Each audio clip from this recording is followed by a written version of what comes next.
आज हम nursing education का एक इम्पॉर्टेंट टॉपिक यहाँ पर पढ़ने जा रहे हैं, यूनिट प्लान और यूनिट प्लानिंग। यूनिट का अर्थ होता है एक कोई भी जो रिलेटेड टॉपिक हैं, इकाई एक तरह से, तो रिलेटेड टॉपिक हैं उनको एक यूनिट में डाल दिया जाता है। तो उसकी प्लानिंग किस तरह से करते हैं teachers. A unit is a combination of various but inter related lessons. इसको हम इस तरह से समझ सकते हैं कि जैसे मेडिकल सर्जिकल नर्सिंग में जो कार्डियोवैस्कुलर सिस्टम है उससे रिलेटेड जो भी डिजीज़ हैं वो एक यूनिट में कर दी गई, जैसे कि एमआई, कोरोनरी आर्टरी डिजीज़ और भी, तो ये एक यूनिट में कर दिया गया। तो इसमें क्या हुआ, a unit is a combination, ये क्या है, कॉम्बिनेशन है ऑफ वेरियस अलग अलग टॉपिक का बट इंटर रिलेटेड लेसन, लेकिन वो लेसन क्या होते हैं, आपस में एक दूसरे से संबंधित होते हैं। तो इसी को हम कहते हैं यूनिट प्लान या unit planning. Planning of unit क्या है, is known as unit planning. A unit consists of a comprehensive series of related and meaningful activities to achieve the purpose educational objectives by providing significant educational experiences that would result in appropriate behavioral changes in the learner। तो unit की जो planning होती है उसी को हम कहते हैं यूनिट प्लानिंग। यूनिट में क्या क्या होता है, ये कॉम्प्रिहेंसिव सीरीज़ है, पूरी तरह से एक श्रृंखला है जिसमें रिलेटेड और जो मीनिंगफुल एक्टिविटीज़ हैं एक दूसरे से रिलेटेड होती हैं वो की जाती हैं। किस लिए, to achieve the purpose educational objective by providing significant educational experience. उस जो भी संबंधित टॉपिक हैं उन पे महत्वपूर्ण एजुकेशनल एक्सपीरियंसेस अनुभव दिए जाते हैं जिससे कि एजुकेशनल ऑब्जेक्टिव और पर्पस हमें अचीव हो जाएं। That would result in A appropriate behavioural change, जिससे कि हम जो बिहेवियरल चेंज चाहते हैं लर्नर में वो हो सके।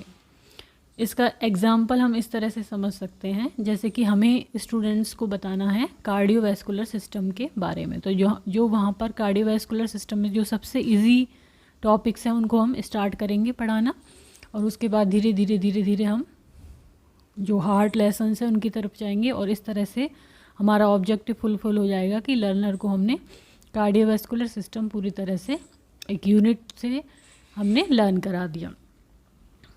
नेक्स्ट आता है कैरेक्टरिस्टिक्स ऑफ गुड यूनिट। अब अच्छी यूनिट के लिए क्या क्या लक्षण होते हैं गुड यूनिट के लिए, या कह सकते हैं यूनिट प्लानिंग के लिए।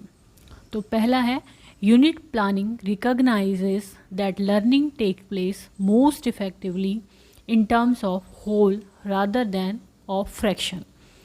तो यूनिट प्लानिंग को हम इस तरह से लेते हैं कि जो लर्निंग है वो इस तरह से हो, होल के रूप में हो, वो पूरी तरह से, वो फ्रैक्शन के रूप में नहीं हो, पार्ट्स के रूप में नहीं हो, पूरी तरह से एक ही उसको अच्छी तरह से पढ़ाया जाए।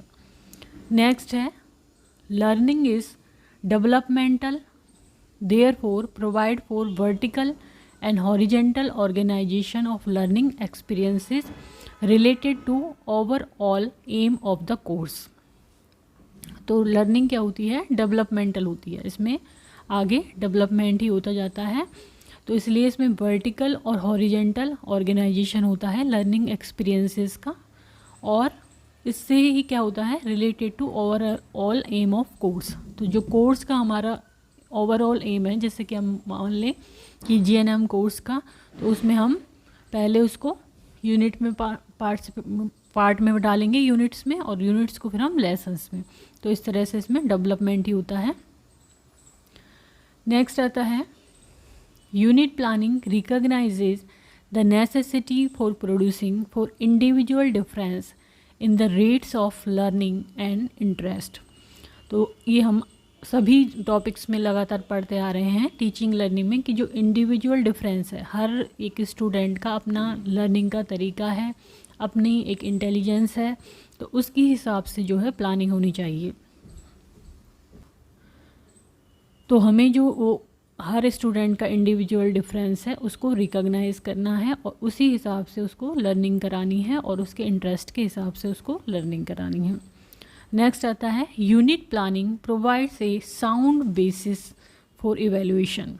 तो जैसे कि हमने एक यूनिट पढ़ाई कार्डियोवैस्कुलर सिस्टम, तो उसके लिए हमें साउंड वेव्स मिल गया कि इसी से रिलेटेड हम उसका इवैल्यूएशन करेंगे लर्नर का। तो unit planning provide a sound basis for evaluation. तो इसमें है the need, capabilities and interest of the student should be keep in view. तो हमें उसकी जो लर्नर है उसकी नीड, उसकी कैपेबिलिटीज़ क्या हैं, उसके इंटरेस्ट क्या हैं, उनको ध्यान में रखना होता है। A varieties of experience should be planned for better learning, जैसे कि फील्ड ट्रिप्स है, एक्सपेरिमेंट्स हैं। तो इस तरह से हमें इस तरह से प्लान करना होता है कि उनकी और ज़्यादा बेटर लर्निंग हो। उसमें वैरायटी ऑफ एक्सपीरियंस है, जैसे कि फील्ड ट्रिप कराई, उनको एक्सपेरिमेंट्स कराए, तो उनसे क्या है लर्निंग अच्छी होती है। देन डेमोन्स्ट्रेशन एंड प्रोजेक्ट्स, तो इनसे क्या होता है लर्निंग इफ़ेक्टिव होती है। डेमोन्स्ट्रेशन करना, प्रोजेक्ट्स देना। देन नेक्स्ट पॉइंट है the previous experiences and background of the student should be taken into account. Student का जो पहले का एक्सपीरियंस है और उसका जो बैकग्राउंड है उसको भी ध्यान में रखना होता है यूनिट प्लानिंग करते वक्त। देन नेक्स्ट है familiar and related topic should be included in the unit. Familiar हों आपस में और आपस में रिलेटेड टॉपिक हों, वो शामिल होने चाहिए किसमें, यूनिट में।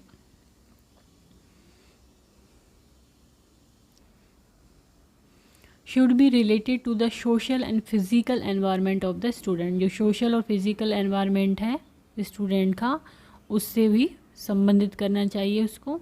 Next help anticipate and satisfy some of the further need of the student. जो भी उसको ज़रूरत है उसके हिसाब से उसको हेल्प करनी चाहिए। Then unit should be a part of sequence, sequence में होनी चाहिए यूनिट।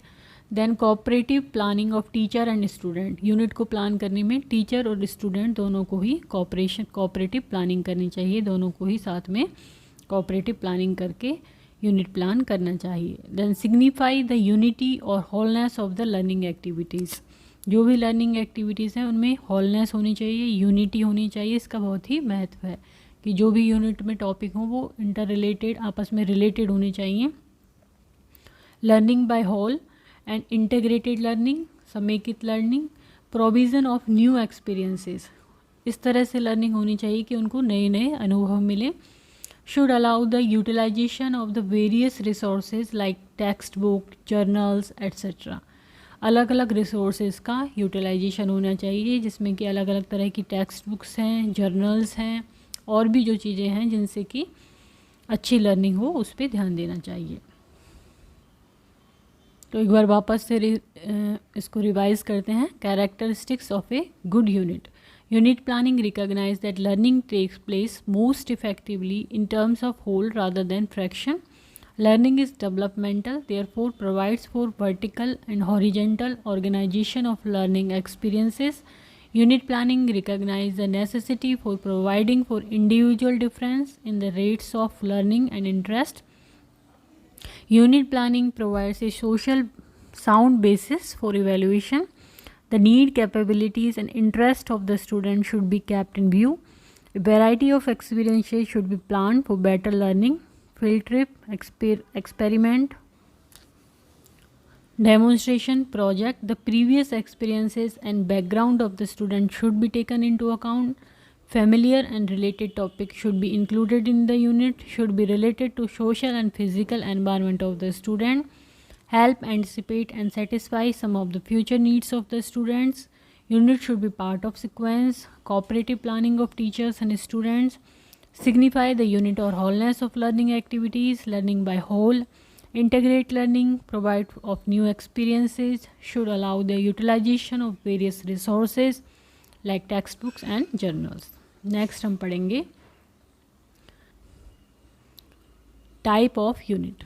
यूनिट कितने टाइप की होती है? तो पहला है रिसोर्स यूनिट और दूसरा है टीचिंग यूनिट। तो रिसोर्स यूनिट क्या है? ब्लूप्रिंट है ये। टीचर में ड्रॉ आइडियाज़, इसमें अलग अलग आइडियाज़ टीचर ड्रॉ करते हैं कि हम किस तरह से यूनिट को प्लान करेंगे। तो ये हो गया resource unit. Then teaching unit में describe the development of unit for teaching in the classroom. इसमें क्या होता है? टीचिंग यूनिट में एक्चुअल में यूनिट का डेवलपमेंट होता है जो कि हमें क्लासरूम में पढ़ाना है। तो इस तरह से 2 यूनिट हो गई, resource unit and teaching unit. Then आता है एलिमेंट और स्टेप्स इन यूनिट प्लानिंग। इसको हम स्टेप्स इन यूनिट प्लानिंग भी बोल सकते हैं और एलिमेंट ऑफ यूनिट प्लानिंग भी बोल सकते हैं। इसमें क्या आएगा, selection and statement of objective. जो भी हमारे यूनिट प्लानिंग का ऑब्जेक्टिव है कि एंड में यूनिट के हम ये चीज़ें जो स्टूडेंट हैं या लर्नर हैं उनको सिखा देंगे। देन सिलेक्शन ऑफ कंटेंट का सिलेक्शन करना, तो उसमें फैक्ट्स हैं, कंसेप्ट्स हैं, प्रिंसिपल हैं which are required to objective of the unit. जो हमने यूनिट के ऑब्जेक्टिव निर्धारित करे हैं उसके अनुसार कंटेंट में क्या क्या आ जाएगा, फैक्ट हैं, कंसेप्ट्स हैं, प्रिंसिपल्स हैं, इंफॉर्मेशन है, सब्जेक्ट मैटर है, ये सब कंटेंट में आ जाता है। देन सोर्सेज ऑफ नॉलेज, कहाँ से हम लेंगे, टेक्स्ट बुक से या पीरियोडिकल से, जर्नल से, ऑडियो विजुअल एड्स। हम पहले ही डिसाइड करते हैं कि कौन कौन से टॉपिक पे हमें कौन कौन से ऑडियो विजुअल एड यूज़ करने हैं, प्री टेस्ट करते हैं, देन स्टडी गाइड करते हैं। तो ये सब आ गया कंटेंट में। देन इसके अलावा हम यूनिट प्लानिंग में टाइम डिस्ट्रीब्यूट करते हैं कि किस टॉपिक को, किस लेसन को हमें कितना टाइम देना है। Allotment of time, organization of the content of the unit to meet the desired objective keeping in mind the curriculum policies administrative pattern। तो जो हम कंटेंट यूनिट में ऑर्गेनाइज करते हैं कि कौन सा कंटेंट पहले आएगा, कौन सा बाद में आएगा, तो इन सब को हम किस के आधार पर निर्धारित करते हैं कि ऑब्जेक्टिव क्या है हमारे, कैरिकुलम क्या है, पॉलिसीज़ क्या हैं और एडमिनिस्ट्रेटिव पैटर्न किस तरह से है। तो इनको ध्यान में रख के हम उसका ऑर्गेनाइजेशन करते हैं कंटेंट का। Then selection of teaching and learning activities का सिलेक्शन करते हैं कि कौन सी हम teaching and learning activities use करेंगे। देन टीचर्स एक्सपर्टाइज, टीचर जो हैं उनका कितना एक्सपर्टाइज है उसको देखना। Then selection of method of evaluation, किस ढंग से उसका मूल्यांकन करेंगे हम, कैसे परीक्षा लेंगे, क्या क्या चीज़ें करेंगे उसमें। एंड सिलेक्शन ऑफ रेफरेंस, और इसके बाद रेफरेंस का हम सिलेक्शन करते हैं इसमें कि क्या क्या कहाँ से चीज़ें हमने ली है उसका रेफरेंस देना। तो एक बार वापस से हम रिपीट करते हैं element and step in unit planning. पहला है selection and statement of objective, दूसरा है सिलेक्शन ऑफ कंटेंट जिसमें fact, concept, principle which are required to objective of the unit, information, subject matter and sources of knowledge, textbook, periodicals, journals, audiovisual aid, pre-test, study guide, distribution of time and allotment of time, organization of content of the unit to meet the desired objective keeping in mind the curriculum, policies, administrative pattern, then selection of teaching and learning activities, then teachers expertise, then selection of method of evaluation, then selection of reference. Next आता है format of unit planning। Then आता है format of unit planning. तो ये format दिया हुआ है unit planning का, ये है MSc nursing first year, subject है नर्सिंग एजुकेशन, उसका फॉर्मेट है। यूनिट है जैसे पहले हमारी फिलॉसफी एंड एजुकेशन, तो इस यूनिट में ध्यान रख के इसके ऑब्जेक्टिव क्या है, discuss the basic concept of philosophy, philosophy के बेसिक कंसेप्ट को हमें यहाँ पर डिस्कस करना है। कंटेंट क्या आ जाएगा हमारा, डेफिनेशन ऑफ फिलॉसफी, डेफिनेशन करना कि फ़िलॉसफी क्या है। Then relationship between philosophy and education, types of philosophy, philosophy और एजुकेशन में क्या अंतर है ये कंटेंट में आ जाएगा। देन टाइम 1 आवर या 2 आवर जितना भी है इसमें हमें इस आवर में ये कंप्लीट कराना है। देन टीचिंग लर्निंग एक्टिविटीज़ में जैसे कि लेक्चर है, डिस्कशन है, डेमोन्स्ट्रेशन है, जो भी हम यूज़ करेंगे। देन इवैल्यूएशन में हम क्या करेंगे, रिटन टेस्ट या जिस तरह से भी इवैल्यूएशन लेंगे, और एंड में रेफरेंस। तो इस तरह से ये यूनिट प्लानिंग का फॉर्मेट। तो आज का हमारा टॉपिक था यूनिट प्लान और यूनिट प्लानिंग। ये बहुत ही इम्पॉर्टेंट टॉपिक है नर्सिंग एजुकेशन में और काफ़ी बार इस पर एक बड़ा क्वेश्चन आ जाता है एग्जामिनेशंस में। तो वीडियो यदि आपको पसंद आए तो इसको लाइक करें, चैनल को सब्सक्राइब करें।